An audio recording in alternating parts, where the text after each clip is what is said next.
I invited my family to a lavish Thanksgiving dinner, expecting warmth and gratitude, but they abandoned me, going to eat elsewhere, leaving me to dine in tears at an empty table. Suddenly, my granddaughter walked into the restaurant and handed me an envelope. When I opened it, a DNA test turned everything upside down. Betrayal was exposed, justice would burn bright, and a true family would rise from the ashes of lies. But what exactly changed forever? Before we continue, please subscribe to the channel and let us know where you are listening in the comments. I straightened my tie for the 6th time, checking the reservation confirmation again. 4 p.m. sharp at the Grand Harvest, table for 6. The same restaurant where Beatrice and I celebrated our 40th anniversary, where the kids used to beg for dessert first. My hands trembled slightly as I folded the printed email, sliding it into my jacket pocket next to the small, wrapped gifts I'd prepared for each of them. The house felt different today. I'd spent the morning polishing Beatrice's good china, arranging it just as she would have done. The dining room table stood ready as a backup plan, though I hoped we'd all fit comfortably at the restaurant. 11 months since the funeral, and this would be our first family gathering. My chest tightened with nervous energy. The phone rang. "Dad?" Clifford's voice carried that familiar apologetic tone. "I'm really sorry, but Tess suddenly got sick. High fever, you know how it is. The doctor says she needs to stay home and rest." Something cold settled in my stomach. "Is she all right?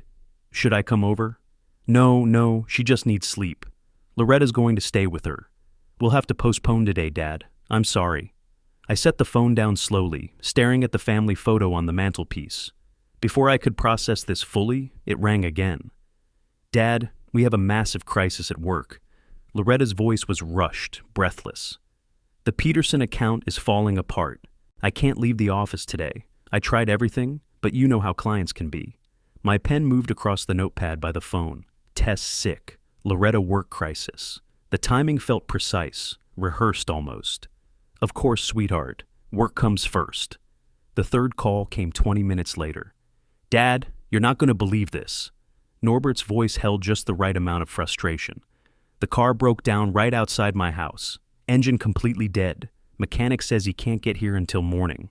I wrote down the time, 3:47 p.m. My handwriting looked steady, controlled. Tess sick, 3:32. Loretta crisis, 3:41. Norbert breakdown, 3:47. 15 minutes between calls. Enough time to coordinate, to plan. These things happen, son.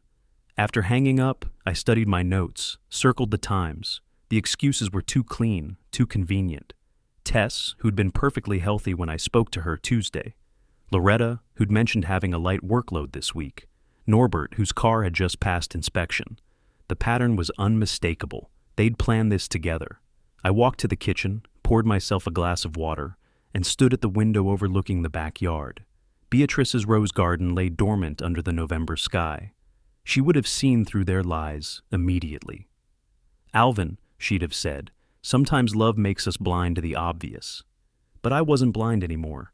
I grabbed my coat from the hallway closet, checked my wallet for the restaurant confirmation, and picked up my car keys. The family photos on the hallway table watched as I moved toward the door. Graduation pictures, vacation snapshots, moments of genuine happiness that now felt like artifacts from someone else's life. The engine turned over smoothly as I backed out of the driveway. The empty passenger seat beside me seemed to echo with Beatrice's absence. She would have known what to say, how to handle this. But she wasn't here, and I was driving to that restaurant alone, carrying the weight of 3 perfectly timed lies, and the growing certainty that my children had coordinated this betrayal with the precision of a military operation. The Grand Harvest hadn't changed. Crystal chandeliers cast warm amber light across white tablecloths, and the familiar scent of rosemary and roasted garlic filled the air. I'd driven through downtown traffic for 45 minutes, my hands steady on the wheel, my mind cycling through those 3 phone calls like a broken record. "Good evening, sir. Table for 6? The hostess smiled brightly, her blonde hair pulled into a perfect bun. "Yes, this table will be perfect." I gestured toward the corner booth where Beatrice and I used to sit. "They'll be joining me shortly." She led me across the dining room, past families already deep into their conversations. A grandfather was telling stories to twin boys who hung on every word. Their mother laughed at something their father whispered, cutting pie with practiced efficiency. Normal families doing normal things. I settled into the booth, automatically reaching for the napkins. One by one, I placed them across the empty chairs. Clifford's spot, directly across from me. Loretta to my right, where she could watch the door. Norbert at the end, where he always complained about being squeezed in. Tess beside him, chattering about school. And at the head of the table, where Beatrice's napkin rested, an empty space that would remain empty forever. "Sir, perhaps you'd be more comfortable at a smaller table?" The waiter appeared at my elbow, his concern barely concealed behind professional politeness. "No, thank you. This table is exactly right." He hesitated, then nodded. "Of course. Can I start you with something to drink?" "A bottle of the 2018 Cabernet Sauvignon, the one from Napa Valley. Beatrice's favorite. She'd developed a taste for good wine after the kids moved out, claiming we'd earned the luxury. The wine arrived with ceremony. I poured a single glass, letting the rich red liquid catch the light. Around me, conversations bubbled and flowed, laughter punctuated by the gentle clink of silverware against china. A celebration of family, of togetherness, of everything I'd thought I was preserving by coming here alone. The waiter returned with practiced discretion. "Are you ready to order, or would you prefer to wait?"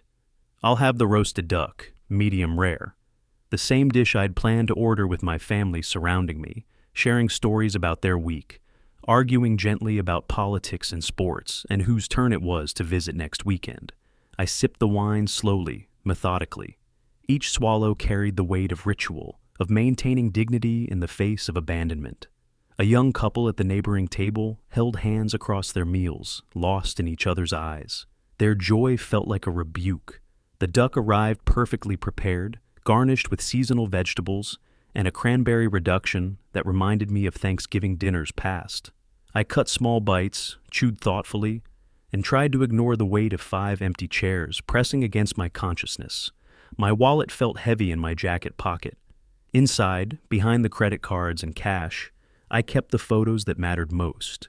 Family pictures from better times, when love felt unconditional and requests for help came wrapped in genuine need rather than calculated timing. I touched my wallet gently, feeling the familiar outline of photographs pressed against worn leather. The duck grew cold on my plate as I retrieved them one by one. 15 years of family history spread across the white tablecloth, like evidence in a trial I was only beginning to understand. The first photo, Tessa's high school graduation. I remembered writing the check for her private school tuition, $15,000 that Clifford claimed was essential for her future. "Dad, she's gifted. We can't let her waste that potential in public school." My hands had shaken as I signed, not from reluctance, but from pride. The second, Loretta's wedding day. Beautiful in her grandmother's dress, radiating happiness beside her new husband. $25,000 for the reception, $18,000 for flowers and photography. "Dad, it's just this once. Every girl dreams of a perfect wedding." I'd worked overtime for 6 months to cover those expenses, telling myself that joy had no price tag. The third, Norbert opening his auto shop. He stood beside his first hydraulic lift, grease already staining his new work shirt, grinning like a kid on Christmas morning. $35,000 for equipment, $22,000 when the business struggled, another $15,000 when he expanded. "Dad, this is my chance to build something lasting, something I can pass down." $911,000. I'd calculated it once, late at night after Beatrice's funeral, trying to understand where our savings had disappeared. 15 years of checks written with love, sacrifices made willingly, vacations postponed so that Clifford could send Tess to summer camp, so that Loretta could afford her house down payment, so that Norbert could chase his entrepreneurial dreams. The wine tasted bitter now. I remembered Beatrice's gentle warnings, voiced in the privacy of our bedroom after particularly expensive requests. "Alvin, generosity without boundaries becomes exploitation." I dismissed her concerns, accused her of being too cynical, too suspicious of our children's motives. But the pattern was undeniable.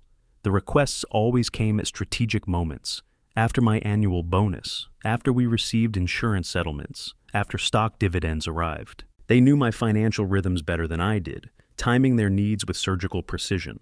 Tess's orthodontics, $8,000, requested 3 days after my promotion. Loretta's kitchen renovation, $12,000, asked for on the anniversary of Beatrice's diagnosis, when I was too emotional to question. Norbert's debt consolidation, $28,000, presented during his mother's final hospital stay, when I couldn't bear to add family stress to medical crisis. Each photo told the same story. Love weaponized against itself, generosity transformed into a resource to be mined systematically, efficiently, without regard for the man behind the checkbook, who worked double shifts and skipped vacations and deferred his own dreams to fund theirs.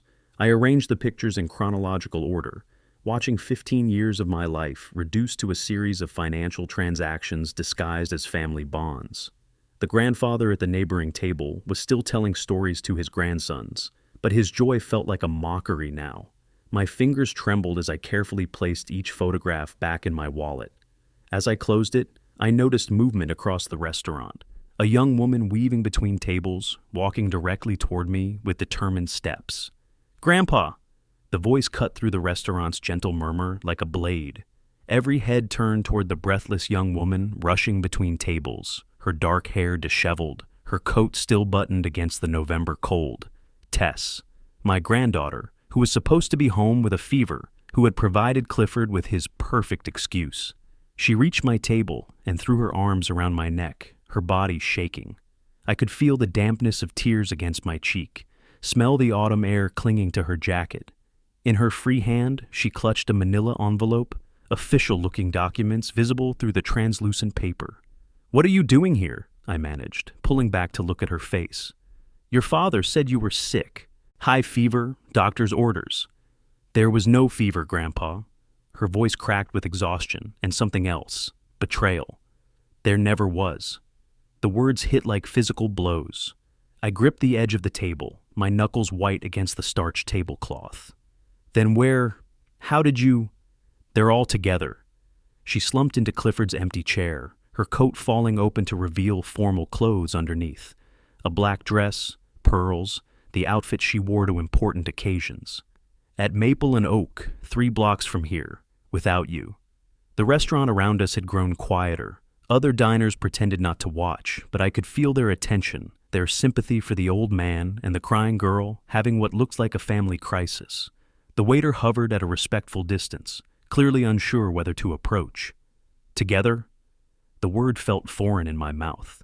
But the work crisis, the car breakdown, all lies. Tess wiped her nose with a napkin from the table. "I heard them planning it last week. Loretta said it would be easier if you just stayed away. Less complicated." She pushed the envelope across the table toward me. Her hands were steady now, resolved. "The lawyer said to give this to you immediately. Said it couldn't wait another day." I stared at the envelope as if it might bite me. Official letterhead peeked through the manila paper. Legal documents. My name typed across the front in bold letters. "What lawyer? Tess, what's going on?" "Mr. Fitzroy, Grandma's lawyer." She looked at me with eyes that seemed older than 18. "I just learned something about myself, Grandpa. Something they never told us." My fingers shook as I picked up the envelope. The weight of it felt significant, heavy with implications I couldn't yet comprehend.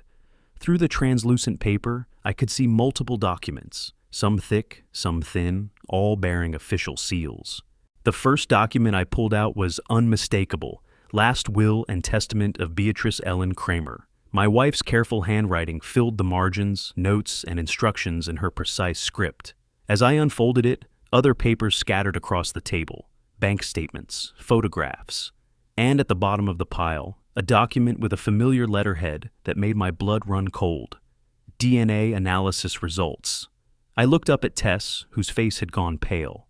She nodded slowly, understanding passing between us like an electric current. "Everything, Grandpa. She left everything to you and me." Her voice dropped to a whisper. "But first, we need to talk about who I really am." I lifted the DNA analysis with trembling fingers, the clinical language swimming before my eyes. Probability of biological relationship between subject A and subject B, 0.0%. The numbers were stark, unforgiving. 18 years of believing Tess carried my blood, my wife's features, my family's legacy. All of it built on a foundation of lies. "You're not—" I couldn't finish the sentence. Adopted. Tess's voice was steady now, stronger than mine. I found out an hour ago when Mr. Fitzroy called me to his office. Same documents you're holding. I set the papers down carefully, afraid I might tear them. Around us, the restaurant continued its gentle rhythm, clinking silverware, muted conversations, the soft hiss of the espresso machine, normal sounds from a world that no longer felt normal. "But you have her eyes," I whispered, looking at Tess's face, searching for the resemblances I'd convinced myself I saw. "Your grandmother's smile, the way you laugh. Learned behaviors, Grandpa. Children adapt to their families." She reached across the table and covered my hand with hers. "If I'm not your blood, then who am I? What does this make us?" The question hung between us like a challenge. I thought of every check I'd written for her education, her needs, her future. $15,000 for private school, $8,000 for orthodontics, $12,000 for college prep courses, all requested by Clifford, all framed as investments in his daughter's potential. But she wasn't his daughter. She was, what? A tool? A manipulation device? "You're my granddaughter in every way that matters." The words came without hesitation, surprising me with their certainty. "Blood doesn't determine love, sweetheart." She smiled through fresh tears, squeezing my hand.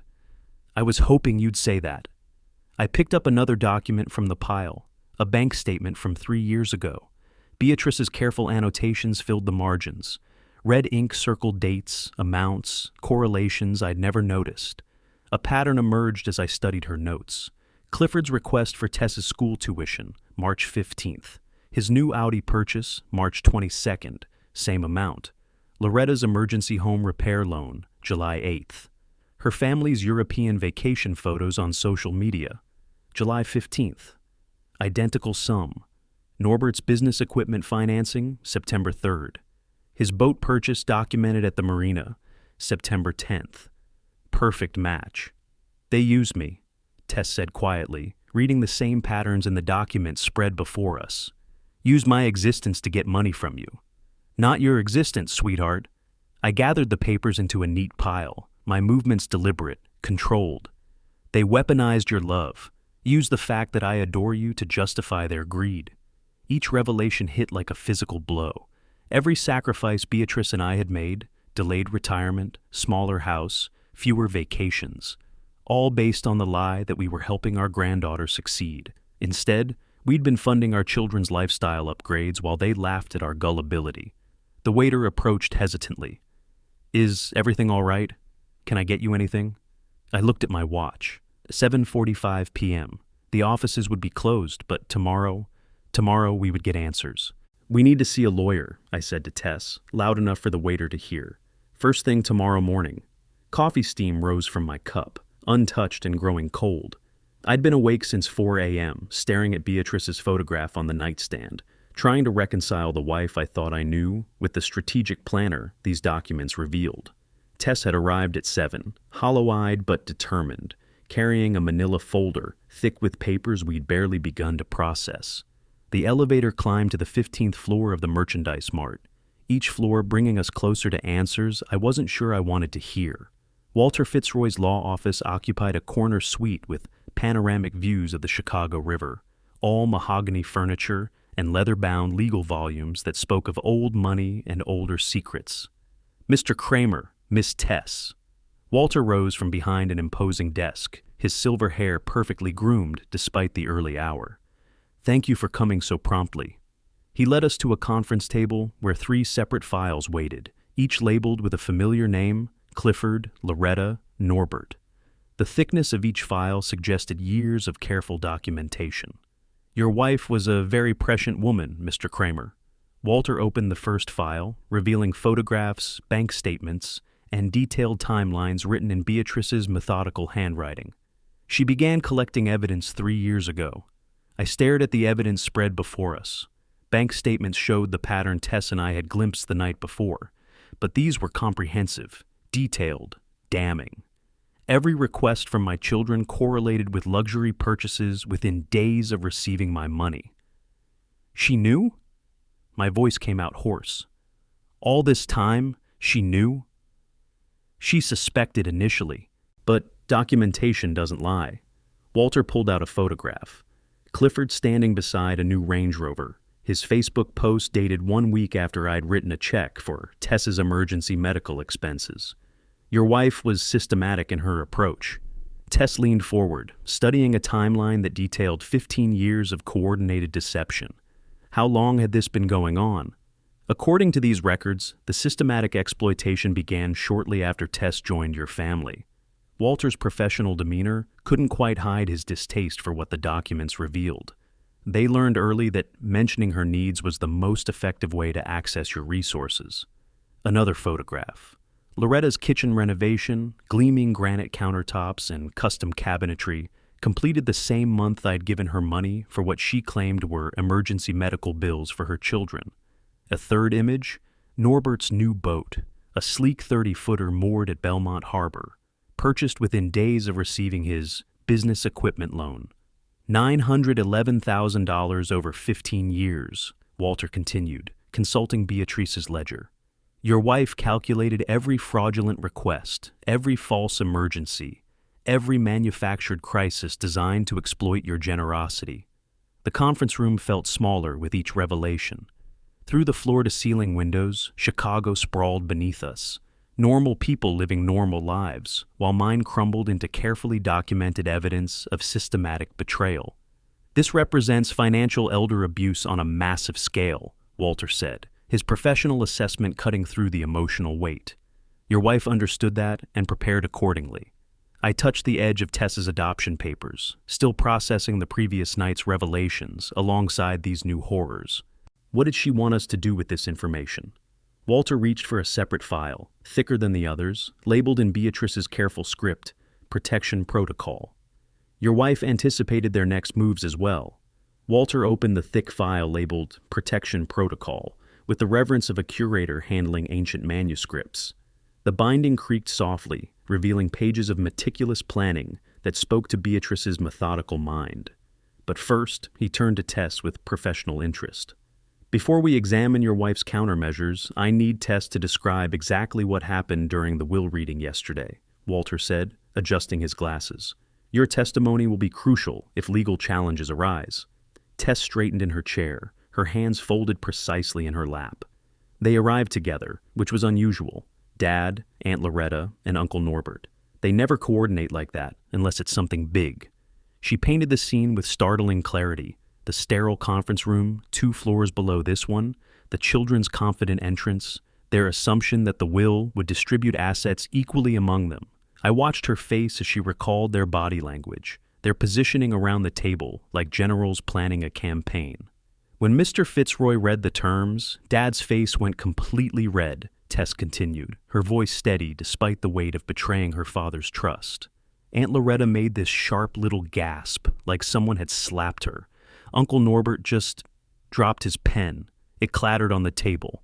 Walter made notes as she spoke, his pen scratching across yellow legal paper. What did they say specifically? Dad shouted that Mom had made a mistake, that she was confused, maybe sick when she wrote it. Tess's voice hardened with each word. Aunt Loretta was more calculating. She said they'd need medical records to prove Mom wasn't competent when she signed.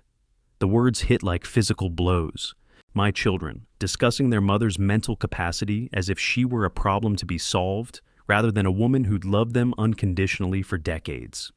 Uncle Norbert panicked, Tess went on. He started babbling about family obligations, about promises Mom had made, about how they'd been counting on their inheritance for years.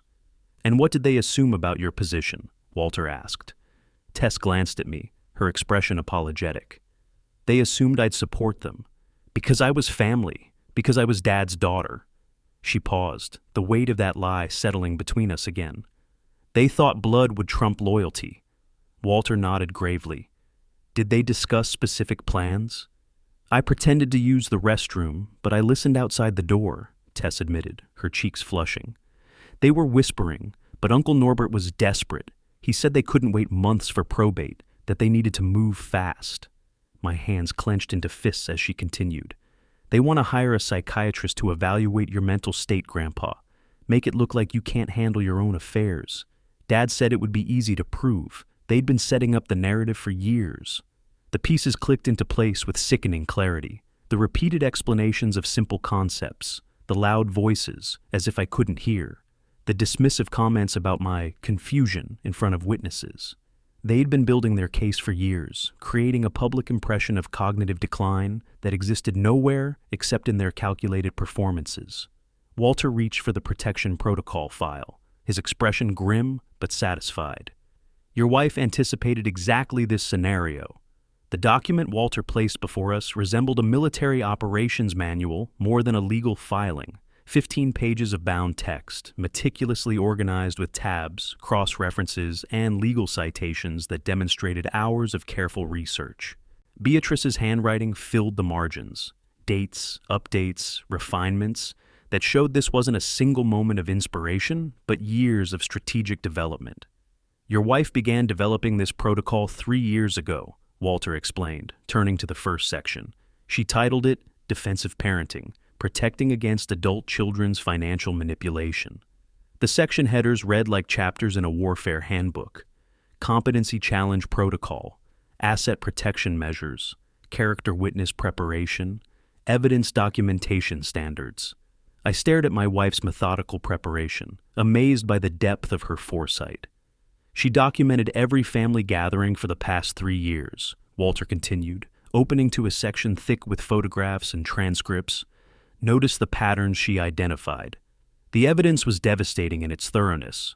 Photographs from family dinners showed Clifford positioning himself to speak loudly and slowly to me, as if addressing someone hard of hearing. Video timestamps from Loretta's phone captured her explaining basic concepts repeatedly, creating the impression of my confusion. Audio recordings revealed Norbert's habit of finishing my sentences, making me appear indecisive and dependent. They coordinated this campaign, I said, my voice hollow with recognition. Systematically, Walter confirmed. Your wife recorded dinner conversations where they discussed your supposed memory issues in front of neighbors and friends.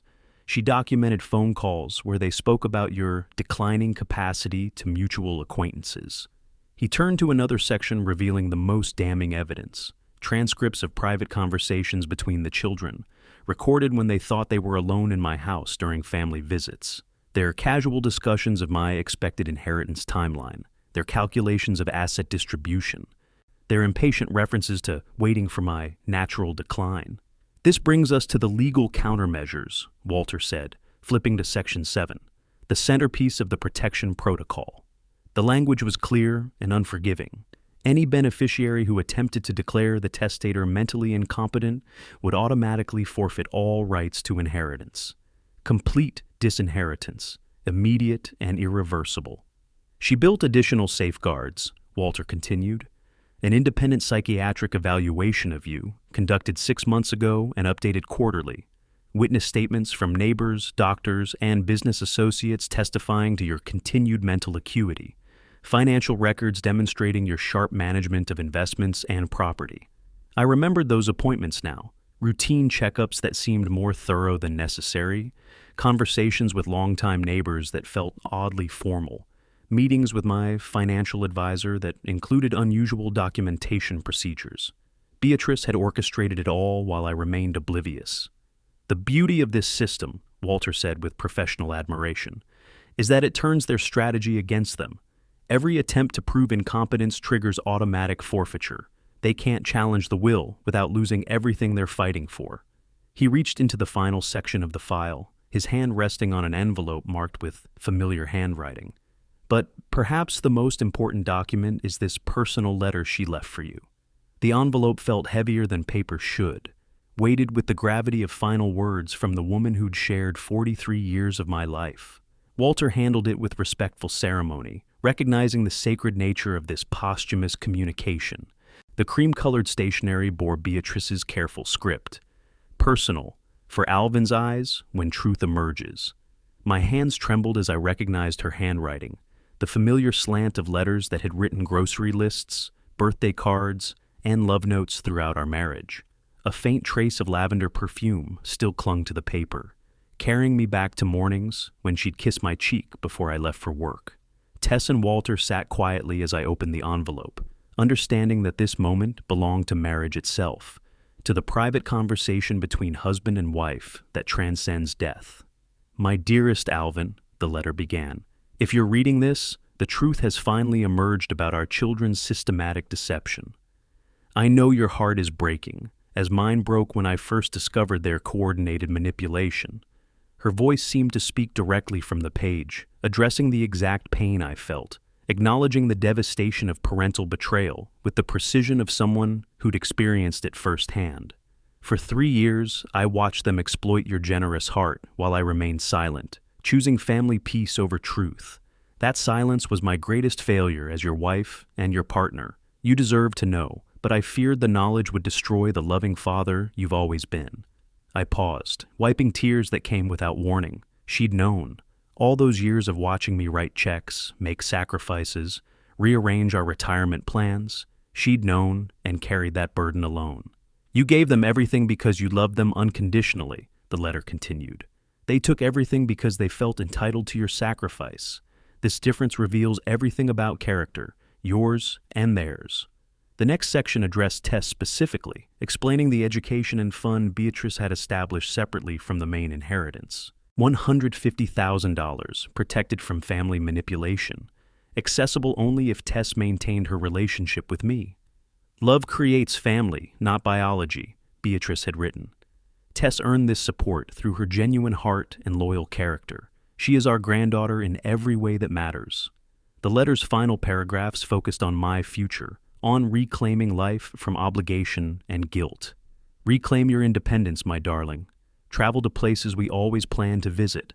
Read books that interest you, not financial reports about their business ventures. Eat dinner at restaurants because you enjoy the food, not because you're funding family gatherings that celebrate your generosity rather than your presence. You deserve happiness, not endless obligation.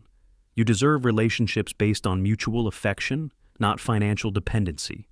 You deserve to be loved for who you are, not what you provide. The closing brought fresh tears. I love you beyond death, beyond time, beyond the reach of disappointment and betrayal. My spirit rests easier knowing you're finally free to be yourself again. Live fully, love wisely, and know that our bond transcends every earthly limitation. I folded the letter carefully, looking at Tess with new determination. She's right, I said, my voice stronger than it had been in months. It's time I took control of my own life. The 45-minute drive from Walter's office passed in contemplative silence. Tess sat quietly in the passenger seat, occasionally glancing at me as I navigated the familiar route home. The leather portfolio containing all of Beatrice's evidence rested between us, along with her personal letter, folded carefully in my jacket pocket. Everything felt different now. The weight of knowledge, the clarity of purpose, the strange lightness that came with understanding. My house appeared ahead, the same Tudor-style home where Beatrice and I had raised our children, where we'd hosted countless family gatherings, where I'd written so many checks with loving intention. But as I pulled into the driveway, it looked different. Not like a shrine to family obligation, but like my sanctuary, my space, my decision-making headquarters. Grandpa, Tess asked as we sat in the parked car, how do you feel about being home? I considered the question carefully. Like I'm seeing it for the first time in years. Inside, I walked through rooms with new eyes. The living room where Clifford had casually mentioned Tess's school tuition needs while Beatrice served coffee. The kitchen where Loretta had called about her emergency home repairs, her voice carefully calibrated to suggest crisis without quite lying. The dining room where Norbert had spread his business plans across our table, explaining why his success would benefit everyone. They performed here, I told Tess, gesturing toward the kitchen table, turned every family gathering into a fundraising presentation. Tess nodded, understanding. And you never saw it because you loved them. Love made me blind, but it also made me vulnerable. I straightened my shoulders, feeling something shift inside my chest. Walter mentioned something about a second letter. In my office desk.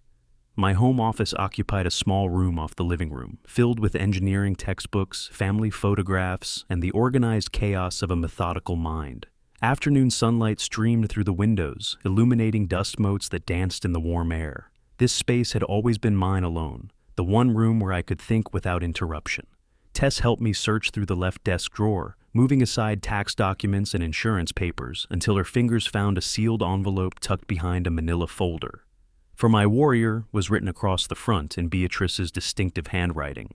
My hands trembled as I opened it, revealing 3 pages of her careful script.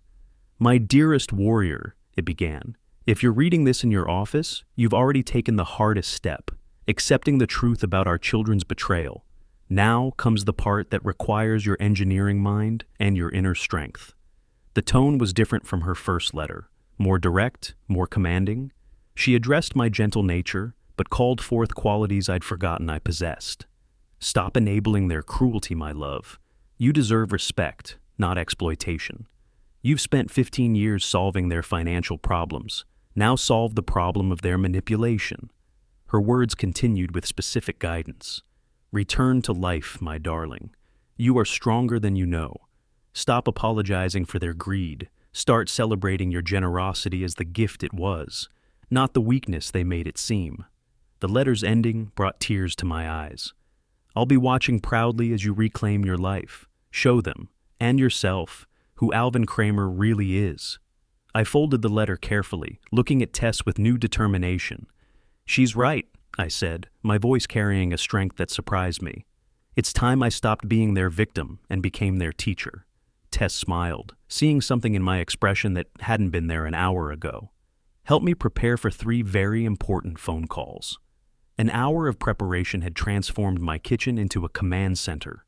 Legal documents spread across the table in organized stacks, each labeled with a child's name. My notepad contained bullet points of key information: restaurant details, financial amounts, timeline inconsistencies. The afternoon sun cast long shadows through the windows, creating an almost ceremonial atmosphere. Tess arranged the files in order of battle: Clifford, Loretta, Norbert. I removed my wedding ring and placed it beside Beatrice's letter, a symbolic gesture that felt both sacred and necessary. 43 years of marriage had taught me to be a gentle husband and father. Today, I needed to be something else. The first call would set the tone for everything that followed. I dialed Clifford's number, my voice calm and measured when he answered with his usual casual confidence. "Dad, how are you feeling today?" "Better than I've felt in years, actually." I consulted my notes. "How was dinner at Maple and Oak last night?" The silence stretched long enough to hear his confusion processing.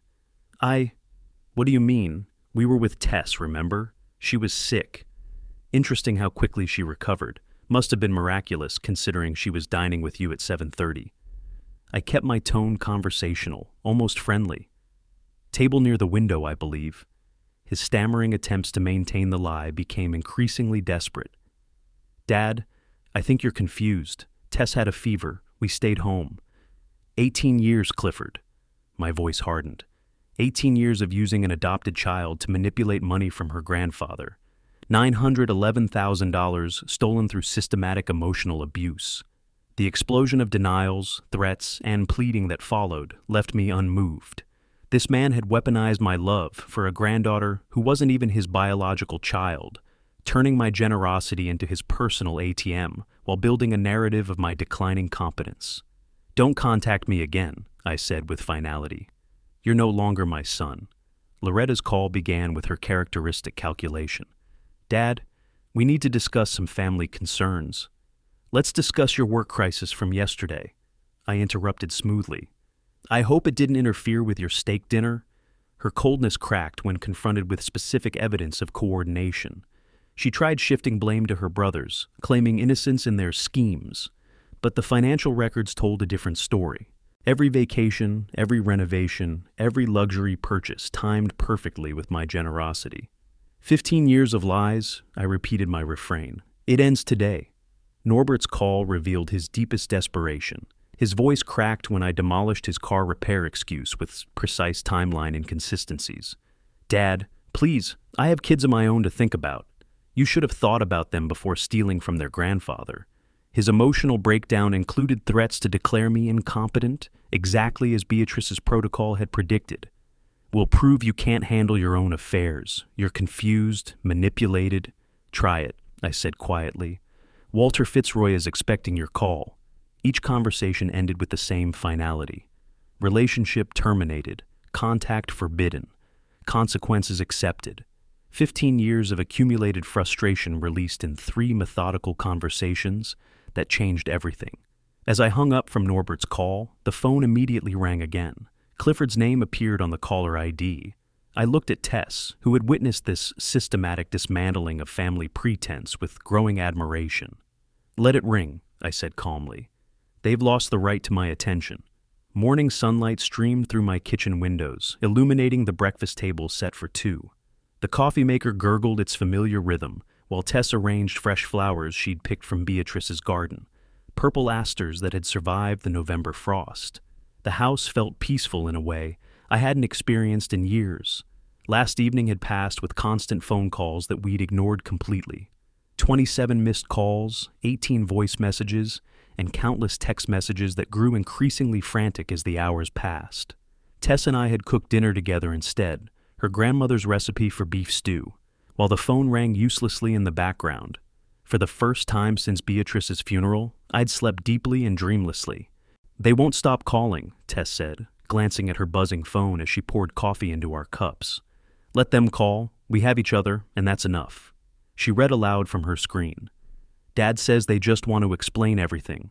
Uncle Norbert sent 14 texts about his children needing their grandfather." 18 years of explanations, I replied, buttering toast with steady hands. "I'm done listening." The landline started ringing again. Through the caller ID, I watched the names cycle. Clifford, Loretta, Norbert, then Clifford again. Their desperation was palpable even through silent phones. Tess's device buzzed with another message. "Aunt Loretta wants to schedule a family meeting. She says there have been misunderstandings about family finances." I laughed. Actually laughed for the first time in months. Misunderstandings, that's what she calls systematic theft. More text messages arrived, promises of repayment, emotional appeals about family unity, threats disguised as concern for my mental health. Each message revealed the same pattern I'd finally learned to recognize: manipulation dressed as love, exploitation wrapped in family obligation. "Grandpa," Tess said quietly, setting down her phone, "I need to tell you something." I looked at her across the breakfast table, this young woman who'd chosen truth over loyalty, who'd risked everything to protect someone who wasn't even her biological grandfather. "I want to stay here with you," she continued. "Not just until college starts. I mean, really stay. Make this home. Build something real." "What about your father? Your family?" "You are my family," she said, with conviction that reminded me of Beatrice. "They used me as a tool to get money from you. That's not love. That's exploitation. You've never asked me for anything except to be myself." The phone rang again. This time it was my home number and Tess's cell simultaneously. A coordinated assault designed to overwhelm our defenses. I unplugged the landline while she turned off her phone. "Perfect," I said, raising my coffee cup. "Now we can plan our day in peace." We sat in comfortable silence, planning simple things: grocery shopping, visiting Beatrice's grave, researching local colleges for Tess's spring enrollment. Small decisions that felt enormous because they were ours alone, made without considering anyone else's agenda or financial interest.